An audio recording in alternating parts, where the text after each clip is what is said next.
महीना, साल में 2 महीना ऐसा रहता है हमारा क्षेत्र में, सिर्फ बाढ़ को लेकर ही चर्चा रहता है और कुछ नहीं। और ये विधानसभा में समझिए कि एकमात्र नदी कटाव है जो हम लोग परेशान रहते हैं। हम महोदय से चाहेंगे, माननीय मंत्री जी बहुत अनुभवी आदमी है, आखिर किस कारण ये जो हर साल बनता भी ऐसा नहीं है, बांस और जो बालू का बोरा से बना जाता है, हर साल किस समय बना जाता है? जिस समय बाढ़ पूरा आ जाता है उस समय कंट्रोल से बाहर हो जाता है। हम चाहते हैं कि बाढ़ से पहले, बरसात से पहले जिस स्थानों का हमने जिक्र किया है उसका काम महोदय करवा दीजिए, नहीं तो हमारा विधानसभा समझिए कि बाढ़ से प्रभावित तो है ही, और हम लोग 2 महीना 3 महीना सो नहीं पाते हैं। हम लोगों के ऊपर तो समझिए कि टूट पड़ता है पब्लिक। हम चाहेंगे महोदय कि कोई खास खर्चा होगा नहीं, हम तो ये कहेंगे कि आप आदेश अगर देंगे तो हम अपना विधायक फंड से भी करना चाहेंगे। आप सरकार विश्वास कीजिए, आराम में सोइए, सारा काम करवा दिए। और एक सुझाव देना चाहेंगे महोदय एक सुझाव ले लीजिए। सुझाव दे दीजिए। जहां जहां भी कटिंग हो रहा है, अगर बोल्डर पिचिंग वहां बनाया जाए तो हमेशा का झमेला खत्म हो जाएगा। हर साल वहां करोड़ों का काम होता है और ये बरसात में बह जाता है। सरकार, हम चाहेंगे कि 10 स्थान पर काम हो, बोल्डर पिचिंग से काम। सरकार ने सुझाव ग्रहण कर लिया है, कार्रवाई होगी। जी अध्यक्ष महोदय, आप कहाँ गए?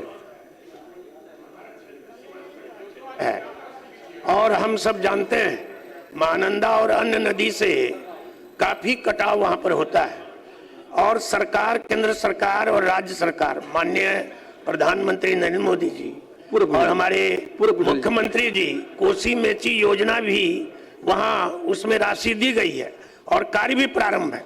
लेकिन कटाव जहां होता है अध्यक्ष महोदय, मंत्री जी भी चिंता करते हैं, लेकिन वहां सैंड बैग से जो है कटाव रोधी काम होता है। अभी माननीय विधायक जी ने ठीक सुझाव दिया कि जिन हमारे भी पूर्णिया विधानसभा में पहले भी मंत्री जी को हम लोगों ने कहा, मंत्री जी ने करवाया, लेकिन उस क्षेत्रों में अगर बोल्डर पिचिंग का काम हो जाए तो निश्चित रूप से वहां कटाव का आ गई है होगा। सरकार निश्चित देखेगी। जी रत्नेश कुमार, उत्तर मिला है ना रत्नेश जी? जी उत्तर प्राप्त है महोदय। पूरा पूछ लीजिए महोदय। उत्तर में यह बताया गया है कि 128 लोग जिनका गंगा ब्रिज बनने में 1971 में उनकी जो भूमि मकान लिया गया था उसके बदले में उनको प्लॉट अलॉट हुआ था और उस प्लॉट में 475 प्लॉट में उन लोग को विस्थापित को बसाया गया था। 128 लोगों का निबंधन नहीं हो पाया था और निबंधन के संबंध में मेरा प्रश्न था, विभाग से उत्तर आया कि वैसे 128 लोग चूंकि पैसा ससमय जमा नहीं कराए हैं इसलिए उनका जो आवंटन है गंगा ब्रिज कॉलोनी में वो रद्द माना जाएगा।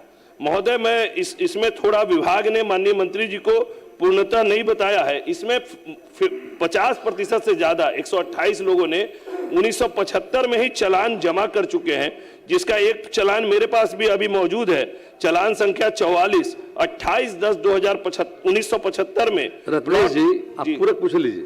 पूरक ही पूछ रहे हैं महोदय, पूरक ही है कि चालान संख्या 44 दिनांक 28 अक्टूबर 2075 प्लॉट संख्या A/43 का चालान 1975 में जमा है। उसके बावजूद उत्तर दिया गया है कि उन्होंने चालान नहीं जमा किया, इसके लिए निबंधन नहीं हुआ और उनका प्लॉट रद्द कर दिया गया। सुन लीजिए महोदय, ये 55 साल पुराना मामला है, 1971-72 के आसपास का है।